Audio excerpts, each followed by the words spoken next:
Да, мы – граждане космической державы. Но что это значит для нас? И для чего вообще нужны полеты в космос?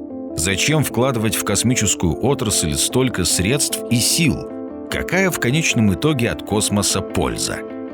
Давайте подумаем. Многие привычные для нас вещи и технологии стали реальностью исключительно благодаря космонавтике. Во-первых, благодаря космосу у нас есть возможность звонить родным людям на расстояние 1000 километров. Во-вторых, без спутников были бы невозможны современные навигационные системы. А без этих систем немыслимо управление торговыми судами, самолетами гражданской авиации, военной техникой и другими транспортными средствами. Сейчас можно даже свой автобус отследить, стоя на остановке. В-третьих, это защита от ядерной угрозы. Только использование космических технологий оберегает нашу страну от ракетно-ядерного удара, обеспечивает оборонные ведомства России точнейшими разведданными о расположении военных объектов потенциальных противников. Космическая отрасль становится основой военного могущества и безопасности любого государства. Это заметная тенденция нового тысячелетия.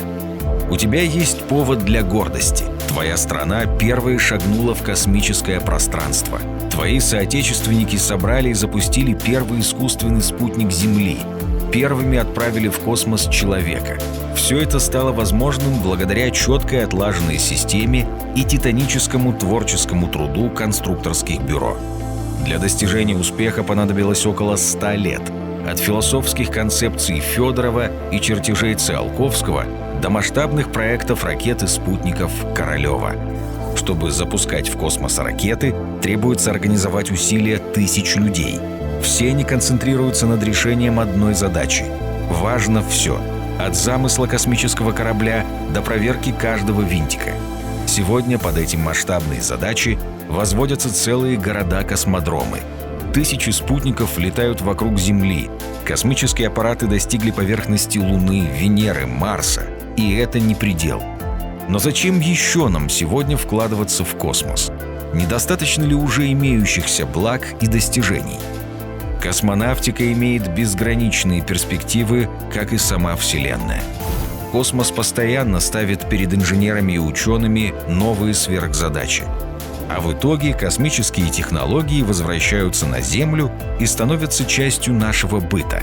Так в свое время появились тефлоновое покрытие, суперпрочная керамика и многие другие технологии. Уже сегодня космонавтика предлагает множество интересных и перспективных профессий.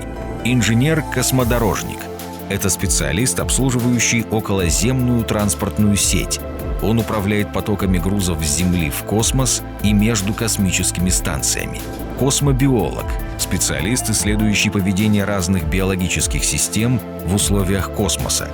Его задача в приспособлении к космосу живых существ, разработке космических экосистем для орбитальных станций, лунных баз и длительных перелетов. Инженер-конструктор занимается созданием летательных аппаратов, спутников, ракет-носителей и космических кораблей. В первую очередь такие специалисты должны очень хорошо знать математику и физику. Проектировке, производству и управлению этой сложнейшей техникой можно научиться на специализированных факультетах. В учебном процессе принимают участие космонавты, ведущие инженеры-ракетостроители и ученые. Проектировщик космического цикла космических сооружений. Это специалист по проектированию, перестройке и утилизации космических станций и спутников. Большой спрос на таких специалистов возникнет в ближайшие десятилетия. Связана их востребованность с более интенсивным освоением околоземного пространства и возобновлением планов по колонизации Луны и Марса. В космической отрасли нужны разные профессионалы, нужны смелые и отважные люди. Попасть в космос можно, став военным пилотом, высококлассным врачом, ядерным физиком, биологом или геологом. Даже представители вполне земных профессий могут стать покорителями космического пространства. Главное — жить и гореть своей мечтой. Тогда космос позовет тебя, и ты оставишь след в истории человечества. Для запуска ракет и работы на орбите особенно нужны инженеры в самых разных областях. Ты можешь выбрать интересующую тебя специализацию и готовиться к поступлению в нужный тебе вуз. Космонавтика – динамично развивающаяся сфера деятельности, в которой все острее ощущается кадровый голод. Новым специалистам приходится решать все более сложные и увлекательные задачи, встающие перед нашей Родиной и всем человечеством. Может быть, твое место как раз среди этих лучших умов России. Ведь в конечном итоге именно ты выбираешь, как реализовать свой потенциал. Путь к звездам начинается со школьной скамьи. Трудиться на лучших предприятиях страны, осваивать загадочный космос со всеми его тайнами и сокровищами. Разве это не стоящая цель в жизни?